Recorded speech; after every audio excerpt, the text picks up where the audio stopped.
A U.S. senator from Texas is urging the FBI to locate state Democrats absconding from their duties in Texas, raising concerns their actions could cross the line into bribery or other public corruption. Senator John Cornyn announced the federal agency has agreed to assist state and local law enforcement in locating the Texas Democrats. Illinois Governor J.B. Pritzker has said they can't arrest them in Illinois because there is no federal law that's being violated.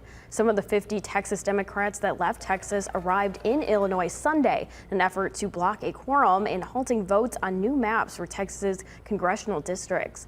Asked Thursday if the legislators accepting resources to avoid taking official action in Texas could cross the line into bribery, Governor Pritzker dismissed the notion. Have you ever been forced to spend a lot of time away from your family and your job? I can just say these people are making enormous sacrifices. They're here because they're fighting for democracy. And I've said that over and over again. We all ought to be supporting people who are standing up for our country, for our constitutional republic.